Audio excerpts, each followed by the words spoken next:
নামাজ পড়ি নাই, কতদিন রোজা রাখি নাই, কতদিন সুদ খাইলাম, কতগুলো মেয়ের সাথে আমার সম্পর্ক ভাই, কতগুলো ছেলের সাথে আমি টাঙ্কিবাজি করি, দেবর ভাবি, এখন দেবর ভাবি, তারপর শালিদুল্লাহ ভাই, পরকিয়া পরকিয়া কত কি চলতেছে। এখন মানুষ লিঙ্গ পর্যন্ত পরিবর্তন করে, নাউজুবিল্লাহ। জেনা, সুদ আর ঘুষ আর ব্যভিচার আর অশ্লীলতার সয়লাভ চলতেছে আমাদের শহরগুলোতে। এই শীতকালের মৌসুম বিভিন্ন জায়গায় ধুম ধারাক্কা গান বাজতেছে, দেখেন না আপনারা? শোনেন, যখন মানুষ বকধার্মিক হয় তখন সমাজটা এরকম হয়। আপনি মনে করছেন নামাজ তো আমি 5 ওয়াক্ত পড়ি, আমার তো কোনো সমস্যা নাই, রোজা তো আমি রাখি, কোনো সমস্যা নাই, সৎ কাজে আদেশ তো করতেছেন, অসৎ কাজের কোনো নিষেধ নাই, তখন সমাজটা কেমন হবে জানেন?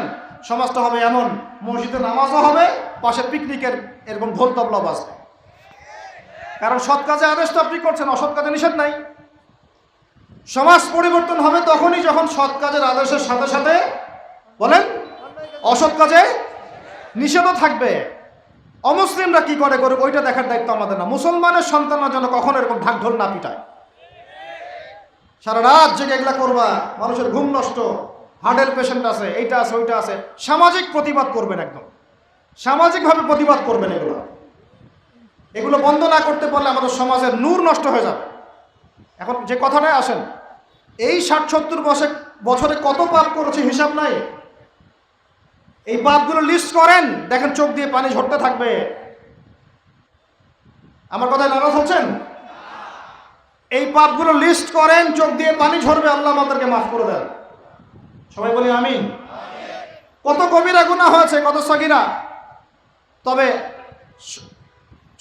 সন্তুষ্টির কথা এটাই, যদি এটা উপলব্ধি হয় যে না ভুল হয়ে গেছে, আপনি ওযু করে আসেন, 2 রাকাত নামাজ পড়েন, আল্লাহর কাছে ইস্তেগফার করেন, বলেন আস্তাগফিরুল্লাহ আল্লাযী লা ইলাহা ইল্লা হুয়াল হাইয়ুল কাইয়্যুম ওয়া আতুবু ইলাইহি। আল্লাহ পাক এক মুহূর্তে আপনার সব পাপ তো মাফ করে দিবেনই, সব গুনাহকে নেকি দিয়ে পরিবর্তন করে দিবেন ইনশাআল্লাহ। এখন শুনেন, সময়ের কসম বলতে আল্লাহ কি বুঝিয়েছেন ভাই আমার সাথে বলেন? সময়ের গুরুত্ব, সময়ের, আরো আসতে বলেন, সময়ের, ওয়াল আসরি মানে সময়ের কসম, মানে সময়ের গুরুত্ব। আমাদেরকে সময়কে গুরুত্ব প্রদান করতে হবে, আল্লাহ পাক তৌফিক দান করেন। আজকে বাসায় কি করব? হায়াতের হিসাব নিব, কি করেছি এত বছরে, আর কি কি পাপ করেছি, পাপগুলোর কথা মনে পড়লে তওবা করে ফিরে আসবো ইনশাআল্লাহ, আল্লাহ পাক তৌফিক দান করেন। আর এখন বাকি সময় যতটুকু হায়াত আমাদের বাকি আছে, আমাদের কি কর্তব্য বলেন ভাই? আমাদের কর্তব্য কি এতটুকুই যেভাবে জীবনযাপন করছি এইটুকুই করব, না আমাদের আরো কোনো কর্তব্য আছে? কথা কি বোঝা যায় না যায় না? আমাদের কর্তব্য কি বলেন? 1 নাম্বার, আমরা নিজেরা আগে আল্লাহ পাকের কোরআন এবং নবীর সুন্নতের উপর আমল করবো ইনশাআল্লাহ, রাজি আছি? 2, আমাদের পরিবারকে এর উপরে প্রতিষ্ঠা করবো ইনশাআল্লাহ, রাজি আছি? 3, আমাদের সন্তানদেরকে কোরআন সুন্নাহ অনুযায়ী বড় করবো ইনশাআল্লাহ, রাজি আছি? 4, আমাদের অর্থনীতি হবে হালাল কোরআন সুন্নাহ ভিত্তিক, রাজি আছি? 5, আমাদের শিক্ষা হবে কোরআন সুন্নাহ ভিত্তিক, রাজি আছেন? আমাদের সামাজিক যে সিস্টেম এটা হবে কোরআন সুন্নাহ ভিত্তিক, রাজি আছেন? এর উপরে আমি গেলাম না। সমাজ পরিবর্তন হলে উপরটা এমনি পরিবর্তন হয়ে যাবে ইনশাআল্লাহ, অটোমেটিক্যালি। ওয়াল আসরি, সময়ের কসম। আরেকটা বিষয়, সময়ের কসম বলতে আল্লাহ পাক এটাও বুঝিয়েছেন, একটু অতীতের দিকে তাকায় দেখেন। কোন দিকে? অতীতের দিকে, পাস্টের দিকে তাকান, অতীতের দিকে তাকান। যুগ যুগ ধরে একটা সুন্নতের দিকে আপনি তাকান, যে পৃথিবীর শুরু থেকে কিয়ামত পর্যন্ত আল্লাহ পাকের একটা সুন্নত আছে। আল্লাহর সুন্নত কি? আল্লাহর সুন্নত এটা, প্রত্যেক যুগে যুগে যে বা যারাই আল্লাহর বিধান মেনে চলেছে, আল্লাহ পাক তাদেরকে দুনিয়াতেও সমৃদ্ধি দিয়েছেন, পরকালে জান্নাত দিয়েছেন, সুবহানাল্লাহ। আর দুনিয়াতে প্রত্যেক যুগে যুগে যে বা যারাই আল্লাহর বিধান মানে নাই, রাসূলের বিধান মানে নাই, আল্লাহ দুনিয়াতে লাঞ্ছিত করেছেন, পরকালে জাহান্নাম দিয়েছেন। বলেন নাউজুবিল্লাহ। আমার কথা বুঝতে পারলেন ভাই? আরো একবার রিপিট করছি, আল্লাহর সুন্নত কি? আল্লাহর সুন্নত হচ্ছে প্রত্যেক যুগে যুগে যে বা যারা এবং তার রাসূলের বিধান মেনে চলেছে, আল্লাহ দুনিয়াতেও সুখী করেছেন, পরকালেও জান্নাত দিয়েছেন। প্রত্যেক যুগে যুগে যে বা যারাই দুনিয়াতে আল্লাহ এবং তার রাসূলের বিধান মেনে চলে নাই, দুনিয়াতেও লাঞ্ছনা, পরকালেও বলেন লাঞ্ছনা। এখন একটা এক্সাম্পল দেই, নূহ আলাইহিস সালামের যুগ দেখেন, যারা আল্লাহর বিধান মেনেছে আল্লাহ নাজাত দিয়েছেন, মানে নাই ডুবিয়ে মেরেছেন। ঠিক আছে কথা? মুসার যুগ দেখেন আলাইহিস সালাম, আল্লাহর বিধান মেনেছে, বনু ইসরাইলকে নাজাত দিয়েছেন, মানে নাই ফেরাউনকে ডুবায় মেরেছেন। দেখেন আপনি শুআইবের কওমকে দেখেন, শুআইব আলাইহিস সালামের কওম, কওমে মাদিয়ান, আল্লাহর বিধান মেনেছে, যারা আল্লাহ পাক নাজাত দিয়েছেন, মানে নাই ভূমিকম্প দিয়ে ধ্বংস করেছে। কওমে লূত, কিছু মানুষ বিধান মেনেছে, আল্লাহ নাজাত দিয়েছেন, মানে নাই আল্লাহ রব্বুল আলামিন লূত আলাইহিস সালামের কওমকে একদম আসমানে উঠিয়ে পাথর নিক্ষেপ করে থেতলা করে আবার উল্টা দিকে দাফন করে দিয়েছেন। এদের পাপ ছিল, সমকামী ছিল, সমকামী, যে সমকামিতা এখন ছড়িয়ে পড়ছে আপনাদের মধ্যে। আল্লাহ পাক আমাদেরকে হেফাজত করেন। একইভাবে নবী সাল্লাল্লাহু আলাইহি ওয়াসাল্লামের যুগ তাকান, এই যে আবু জাহেল, আবু লাহাব, উতবা, শাইবা, রাবিআ, এরা আল্লাহর বিধান মানে নাই, আল্লাহ ধ্বংস করেছেন। আবু বকর, ওমর, ওসমান, আলী রাদিয়াল্লাহু আনহু আজমাইন, তারা মেনেছেন, আল্লাহ দুনিয়াতে সমৃদ্ধি দিয়েছেন, পরকালে জান্নাত। বুঝাতে পারলাম কি ভাই? ওয়াল আসরি মানে কি বুঝাতে পারলাম? আল্লাহ পাক এই সময়ের কসম করে বলছেন, হে মানুষ শুনো, ইন্নাল ইনসানা লাফি খুসর, সমস্ত মানুষই ক্ষতির মধ্যে আছে। বলেন নাউজুবিল্লাহ। এখানে আল্লাহ পাক একদম আমভাবে সবাইকে বলছেন, সবাই ক্ষতির মধ্যে আছে। মানুষের ক্ষতি কয় প্রকার? আমার সাথে বলেন, মানুষের ক্ষতি দুই প্রকার। কয় প্রকার? মানুষের ক্ষতি কয় প্রকার? এক, ইহকালীন ক্ষতি, দুই, পরকালীন ক্ষতি। এক, ইহকালীন ক্ষতি, দুই, পরকালীন ক্ষতি। ইহকালীন ক্ষতি কি? ইহকালীন ক্ষতি হচ্ছে সূরাতুল রুমের এই আয়াতটা। আল্লাহ পাক বলছেন, বা'দা আউযু বিল্লাহি মিনাশ শাইতানির রাজীম, যাহারাল ফাসাদু ফিল বাররি ওয়াল বাহরি বিমা কাসাবাত আইদিন নাস। আল্লাহ পাক বলছেন, জলে, জলে মানে পানিতে, এবং স্থলে মানে এই যে জমিনে, জলে এবং স্থলে যত বিপর্যয়, অরাজকতা, এই যে আপনারা দেখছেন ফাসাদ, ফিতনা যে ছড়িয়ে পড়ছে, এগুলো মানুষের হাতের কামাই, মানুষের হাতের কামাই। বনভূমি উজাড় করেছে কে? জিন না মানুষ? বলেন। এই পরিবেশ নষ্ট করেছে কে? জিন না মানুষ? বলেন। খাবারে ভেজাল দিয়েছে কে? জিন না মানুষ? অর্থনীতির মধ্যে সুদকে ঢুকিয়েছে, জিন না মানুষ? এই বেপরদামি, জেনা, মাদক কে ছড়িয়েছে? জিন না মানুষ?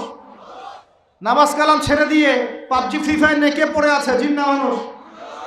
বলেন, জিন না মানুষ? আল্লাহর বিধান বাদ দিয়ে শয়তানের বিধান চালু করেছে কে? জিন না মানুষ? যাহারাল ফাসাদু ফিল বাররি ওয়াল বাহরি বিমা কাসাবাত আইদিন নাস, জলে স্থলে যত বিপর্যয়, অরাজকতা, সমস্যা, এগুলো মানুষের হাতের কামাই। বলি নাউজুবিল্লাহ। আমরা যা করব তাই পাবো। আমরা যা করব তাই, মাদক খাচ্ছেন আপনি, আপনাকে ফলভোগ করতে হবে। সুদ খাচ্ছেন আপনি, আপনাকেই ফলভোগ করতে হবে। এই বেহার মতো মেয়েরা চলছে, ওকেই দেখবেন ফলভোগ করতে হবে। মেয়ের সাথে হারাম সম্পর্ক করছেন, আপনাকে ফলভোগ করতে হবে। যে যে পাপ করবে তাকে তার ফল ভোগ করতেই হবে। আল্লাহ পাক আমাদেরকে হেফাজত করেন, মাফ করেন। আমি তাহলে মানুষের একটা ক্ষতি পেলাম, ইহকালীন ক্ষতি। কি ক্ষতি ভাই? আর দুই নাম্বার হচ্ছে পরকালীন ক্ষতি। পরকালীন ক্ষতি কেমন?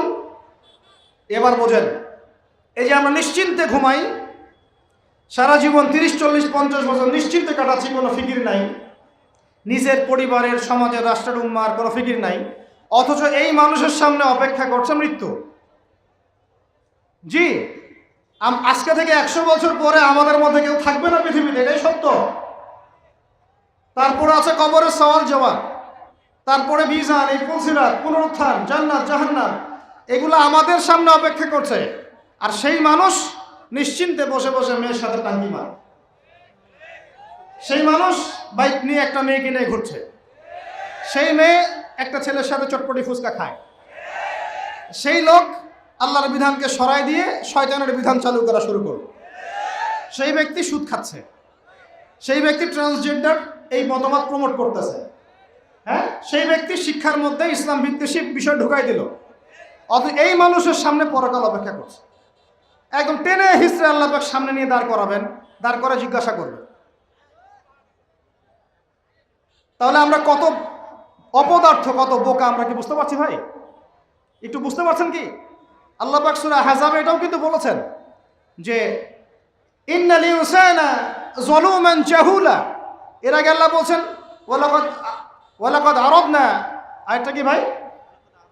ওয়ালাকাদ আরাদনা আলাল ইনসানি ওয়ালাকাদ আরাদনাল আমানাতা আলাল ইনসান, ওয়ালাকাদ আরাদনাল আমানাতা আলাল, একটা বলেন না, খুব চমৎকার একটা আয়াত আছে। হাফেজ কে আছেন এখানে? কেউ হাফেজ নাই? ওয়ালাকাদ আরাদনাল আমানাতা আলাস সামাওয়াতি ওয়াল আরদি ওয়াল জিবাল, এই হচ্ছে, তাই না? ঠিক আছে না? হ্যাঁ, ওয়ালাকাদ আরাদনাল আমানাতা আলাস সামাওয়াতি ওয়াল আরদি ওয়াল জিবাল ফাআবাইনা আন ইয়াহমিলনাহা ওয়া আশফাকনা মিনহা ফাহামালাহাল ইনসান। সুবহানাল্লাহ, শুকরিয়া, আল্লাহ পাক মনে করাই দিয়েছেন। আরেকটা যদি না বলতে পারতাম মনের মধ্যে একটা অতৃপ্তি থেকে যাইত। আল্লাহুম্মা লা ইলমা লানা ইল্লা মা আল্লামতানা ইন্নাকা আনতাল আলিমুল হাকিম। আলহামদুলিল্লাহ। আরেকটার অর্থ শুনেন, মানুষ যে জালেম জাহেল, আমরা যে অপদার্থ, আল্লাহ পাক কি বলছেন শুনুন। আল্লাহ বলছেন ওয়ালাকাদ আরাদনাল আমানাতা আলাস সামাওয়াতি ওয়াল আরদি ওয়াল জিবাল, আমি ইসলামের এই আমানত, শরিয়াত, কোরআন হাদিসের এই যে আমানতটা, এটা আসমান সমূহকে দিতে চেয়েছিলাম, তোমরা কি নিবা? আমি জমিনকে দিতে চেয়েছিলাম, তোমরা নিবা? আমি পাহাড়কে দিতে চেয়েছিলাম, তো আমানত কি নিবা? ফাআবাইনা, তারা বলেছে না, নিতে পারো না। ওয়া আশফাকনা মিনহা, তারা অক্ষমতা প্রদর্শন করেছে। ফাহামালাহাল ইনসান, মানুষ সেই আমানতটা কাঁধের মধ্যে বহন করেছে। আমরা সেই আমানত কি করেছি ভাই? কাঁধে বহন করেছি। আল্লাহ পাক বলেন ইন্নাল ইনসানা যালুমান জাহুলা, মানুষ কত জালেম, মানুষ কত জাহেল। আমাদের সামনে পরকালীন এই কঠিন জবাবদিহিতা অপেক্ষা করছে। এরপরে আমাদের জীবন যেমন পদ্ধতি দেখলে মনে হয় যে আমাদের মধ্যে আর গরু ছাগলের মধ্যে কোনো পার্থক্য নেই। কেন? গরু ছাগলের কাজ কি? খাবে, ইস্তেঞ্জা করবে আর সহবাস করবে, বাস। আমাদের এখন এই তিনটা কাজ, কি খাবো, আর কোন টাইলস ফিটিং বাসায় পায়খানা করব, আর কতগুলো বাচ্চা পয়দা করতে হবে, বাস। এর বাইরে আমাদের চিন্তা কোথায়? আচ্ছা, এবার আসেন, সময়ের কসম বুঝতে পারলেন? ইন্নাল ইনসানা লাফি খুসর বুঝতে পারলেন? আচ্ছা, আল্লাহ পাক এবার আমাদেরকে বলছেন, আচ্ছা ঠিক আছে, 4টা গুণ অর্জন করো। কয়টা ভাই? একটু বসেন, সবর করেন, আমরা অনেক লম্বা আলোচনা করব না, আমরা বুঝতে পারছি রাত অনেক গভীর হচ্ছে, আমরা সংক্ষিপ্ত করবো ইনশাল্লাহ। আমার সাথে বলেন, কয়টা গুণ অর্জন করব? আল্লাহ পাক বলছেন এই 4টা গুণ যারা অর্জন করবে তারা ওই ক্ষতি থেকে বেঁচে থাকবে ইনশাআল্লাহ। সুবহানাল্লাহ। দুনিয়াতেও তারা সফল হবে, পরকালেও সফল হবে ইনশাআল্লাহ। আল্লাহ বলছেন ইল্লাল্লাযীনা আমানু, তারা নয় যারা এক ঈমান এনেছে, তারা ক্ষতির মধ্যে নাই, যারা ঈমান এনেছে। 2 ওয়া আমিলুস সলিহাত, সৎ আমল সম্পাদন করেছে। কি আমল? সৎ আমল। তারপরে ওয়া তাওয়াসাউ বিল হক, পরস্পরকে সত্যের উপদেশ দিয়েছে। কিসের উপদেশ? সত্যের। 4 ওয়া তাওয়াসাউ বিস সবর, এবং পরস্পরকে ধৈর্যের উপদেশ দিয়েছে। কয়টা বললাম বলেন তো ভাই? আমার সাথে বলেন। 1 নাম্বার কি? যারা, আপনারা কি হাসি তামাশা করতে আসছেন এখানে? এটা ক্লাসের মতো মনে করেন, এটা একটা ক্লাসের মতো মনে করেন। ট্রেডিশনাল ওয়াজ মাহফিল বাদ দেন, ওই সুর গল্প কিচ্ছা কাহিনী বন্ধ করেন, কিছু শিখেন। 4টা গুণাবলী অর্জন করলে ক্ষতি থেকে বাঁচতে পারবো, অন্যথায় কোনো সুযোগ নাই। যত বড় ফকিহ হন, আলেম হন, মুহাদ্দিস হন, মুফাসসির হন, পলিটিক্যাল নেতা হন, কোনো লাভ নাই, কিচ্ছু হবে না পরকালে, একদম নাজাতের রাস্তা বন্ধ যদি 4টা গুণাবলী অর্জন না করতে পারি। কয়টা ভাই? 1 নাম্বার ইল্লাল্লাযীনা আমানু, যারা ঈমানদার হয়েছে। 1 নাম্বার কি? ঈমানদার হয়েছে, পাক্কা ঈমানদার হয়েছে। 2 নাম্বার ওয়া আমিলুস সলিহাত, সৎ আমল করেছে। কি আমল? ওয়া তাওয়াসাউ বিল হক, হকের দাওয়াত দিয়েছে। কিসের দাওয়াত? 4 নাম্বার ওয়া তাওয়াসাউ বিস সবর, ধৈর্যের দাওয়াত দিয়েছে, ধৈর্যের উপদেশ। কিসের উপদেশ?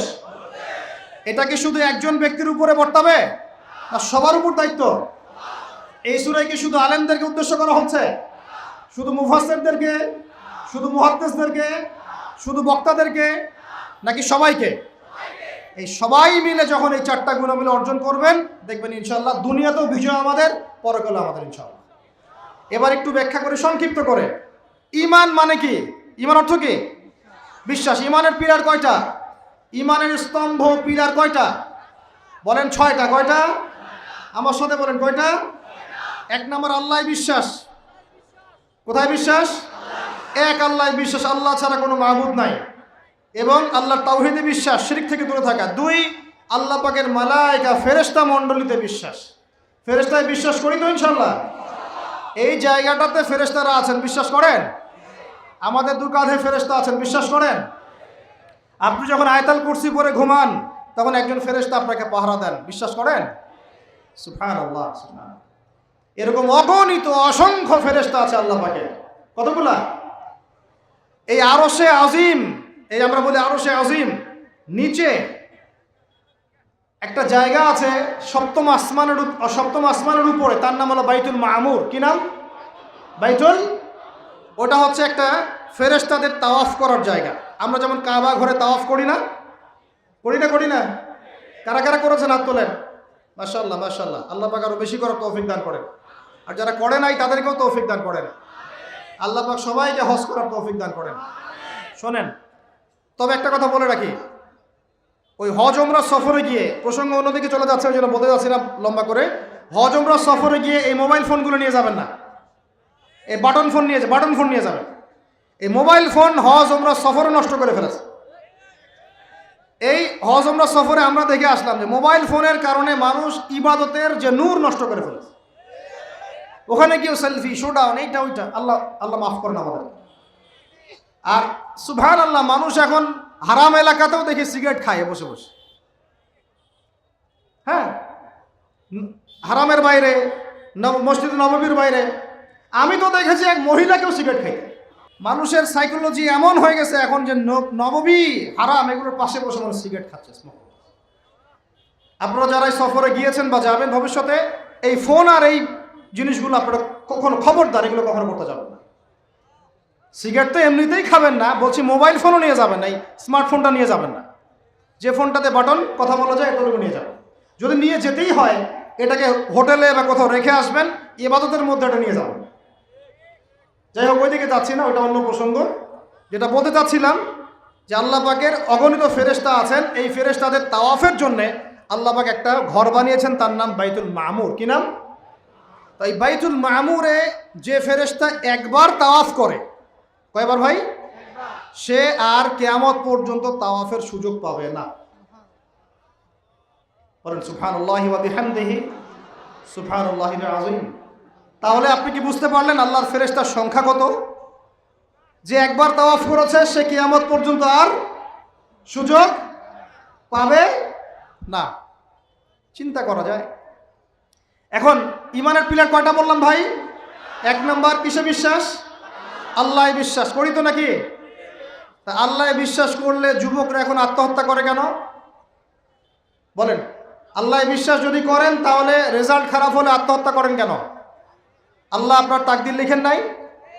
আল্লাহ বিশ্বাস করলে আপনি চাকরি পাচ্ছেন না, হতাশ কেন? আল্লাহ যদি বিশ্বাস করবেনই তাহলে আপনি মেয়ের পিছনে জীবন নষ্ট করছেন কেন? আল্লাহতে যদি বিশ্বাস থাকেই তাহলে নামাজ নাই কেন? আল্লাহ যদি বিশ্বাস করেনি আলহামদুলিল্লাহ, তাহলে যাকাত দেন না কেন? তাহলে দ্বীনের জন্য কোনো ফিকির নাই কেন? দ্বীনি এলেম অর্জন কেন করেন না? কেন কোরআন তেলাওয়াত করা শেখেন না? কথাগুলো কি কষ্ট পাচ্ছেন?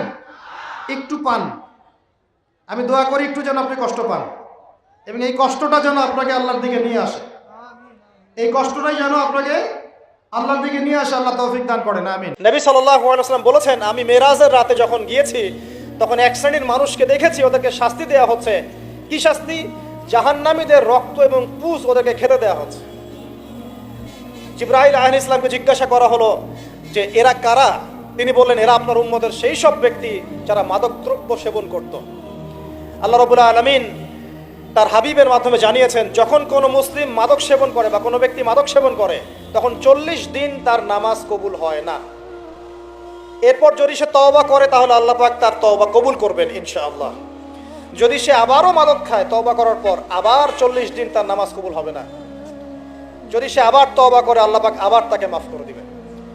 যদি সে আবারও মাদক খায় আবার 40 দিন তার নামাজ কবুল হবে না। তারপর যদি আবার তওবা করে আবার আল্লাহ তাকে মাফ করে দিবেন। এরপরেও যদি সে আবার মাদকদ্রব্য সেবন করে, নবী সাল্লাল্লাহু আলাইহি ওয়াসাল্লাম বলছেন তাকে আল্লাহ রাব্বুল আলামিন পরকালে মৃত্যুর পরে তিনাতুল খাবাল পান করাবেন। তিনাতুল খাবাল। জিজ্ঞাসা করা হল, ইয়া রাসূলুল্লাহ, তিনাতুল খাবাল কি জিনিস? নবী সাল্লাল্লাহু আলাইহি ওয়াসাল্লাম উত্তর দিচ্ছেন, এটা হচ্ছে জাহান্নামীদের রক্ত মাংস এগুলো পুড়ে পচে যে রসটা বের হবে, এটা হচ্ছে তিনাতুল খাদানি। এই যে দুনিয়াতে যারা ওয়াইন খাচ্ছে, শ্যাম্পেইন, ওয়াইন, বিয়ার, তারপরে যে কি ভোদকা, হ্যাঁ, গাঁজা, হেরোইন, ফেন্সিডিল, ইয়াবা, একটা বিষয় শোনেন, কি কারণে আপনি সেখানে যাচ্ছেন? হতাশা অথবা সঙ্গদোষ অথবা পারিবারিক চাপ অথবা যে গার্লফ্রেন্ড ছেড়ে চলে গেছে, এই তো বিষয়গুলো। কি কারণে মানুষ মাদকের কাছে যায়, কেন যায়, কারণটা কি? আমরা যখন ফিলোসফি পড়তাম তখন একটা তত্ত্ব পড়ানো হয়েছে আমাদেরকে।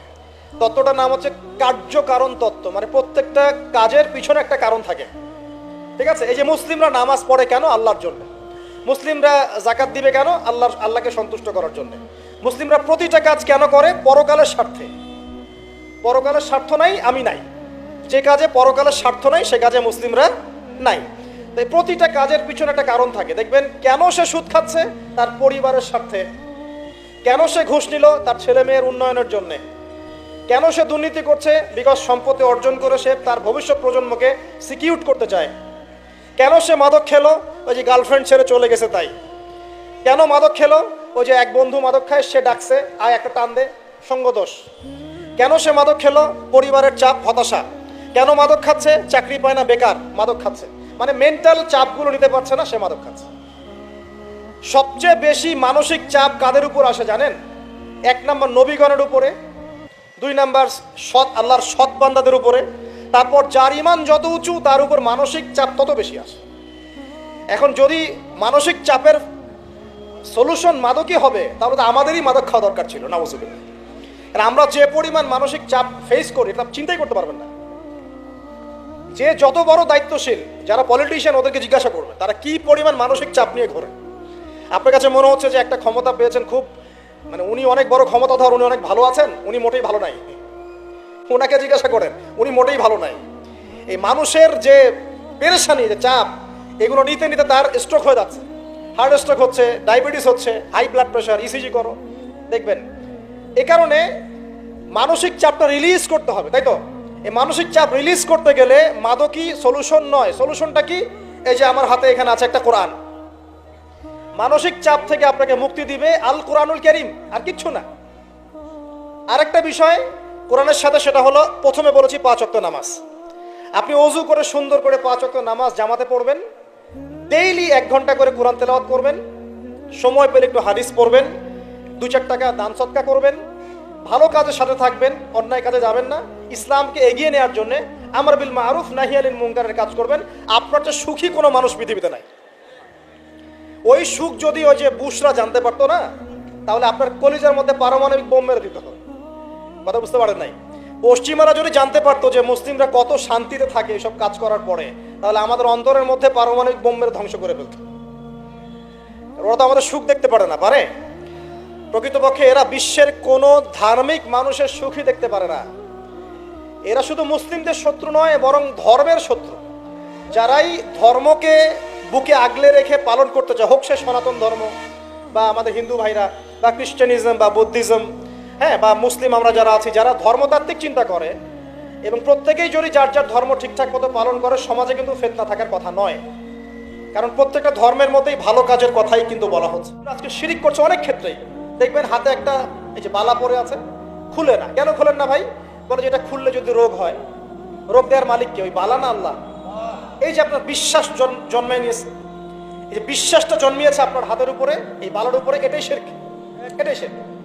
যদি আপনি বিশ্বাস করেন যে এটা হাতে থাকলে আপনি সুস্থ থাকবেন, হাত থেকে খুলে পড়ে গেলে আপনি আর বাঁচবেন না, এই যে কল্যাণ অকল্যাণের মালিক আপনি কাকে করলেন?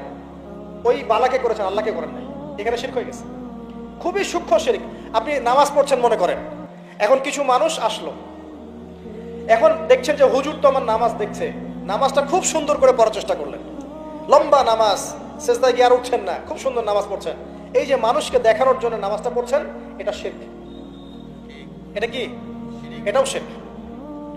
এই যে গণক বসে আছে রাস্তার পাশে, দেখবেন টিয়া পাখি নিয়ে, তারপরে যে কাগজ নিয়ে, আসেন ভাই ভাগ্য পরীক্ষা করে দেই।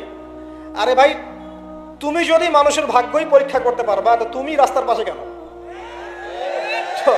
তোমার ভাগ্য কেউ পরীক্ষা করেনি কখনো? এতটুকু কমন সেন্স আমাদের নাই।